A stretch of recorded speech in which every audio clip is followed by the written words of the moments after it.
ഇവിടാണോ ആരാ മനസ്സിലായില്ല? ഞാൻ ആക്ടറാ. ഞാൻ ഡോക്ടറാണ്. ഈ ആക്ടറും ഡോക്ടറും തമ്മിൽ ഒരു ബന്ധമുണ്ട്, അറിയാം? അതെന്ത് ബന്ധുവാ? രണ്ടുപേരും തിയേറ്ററിൽ ആളിനെ കയറ്റി കൊന്നുകളയും. അതിപ്പം എന്റെ ഡയലോഗ് ഒക്കെ ഉണ്ട്. ഡയലോഗ് ഒന്ന് നേരത്തെ തന്നായിരുന്നെങ്കിൽ എനിക്കൊന്ന് ബൈഹാർട്ട് ആക്കായിരുന്നു. എന്താ അർത്ഥക്കാരനും അവക്കത് പഠിച്ചെടുത്തിട്ട് എനിക്കത് തെറ്റാതെ പറയാറുണ്ട്. ഡയലോഗ് ഇല്ലല്ലോ. അയ്യോ ഡയലോഗ് ഇല്ലേ? ഡയലോഗ് ഇല്ലെന്ന്. ഡയലോഗ് വേണം. 2 അവാർഡ് മേടിച്ചിട്ട് നിൽക്കുന്ന നടിയാണ് നിങ്ങൾ. ഡയലോഗ് ഇല്ലാതെ ആദ്യം പറയേണ്ടത്. ഞാനൊന്ന് പറഞ്ഞോട്ടെ, സീൻ സിറ്റുവേഷൻ നിങ്ങൾ മനസ്സിലാക്ക്.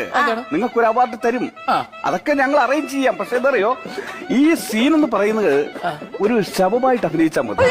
എന്നെ കൊണ്ടൊക്കത്തില്ല ശവമായിട്ടൊന്നും അഭിനയിക്കാം. പിന്നെ ശവമായിട്ട് അഭിനയിക്കാം. ഞാൻ പിന്നെ ഇത്രയും കഷ്ടപ്പെട്ട് കഴിഞ്ഞ ഫ്രണ്ട്സ് ക്ലബിന്റെ അവാർഡ് വരെ എനിക്കാ കിട്ടിയത്. എനിക്കങ്ങനെ ശവമായിട്ട് അഭിനയിക്കേണ്ട കാര്യമൊന്നും ഇല്ല. ഇപ്പൊ ആക്ച്വലി എത്ര അവാർഡ് കിട്ടിയിട്ടുണ്ട്? ഇപ്പൊ 2 അവാർഡ് കിട്ടിയിട്ടുണ്ട്. 3ാമതൊരു അവാർഡ് കൂടെ കിട്ടിയാൽ കഴിക്കുവോ? അവാർഡ് ഈ വർഷത്തെ ഏറ്റവും മികച്ച മോർച്ചറി അവാർഡ്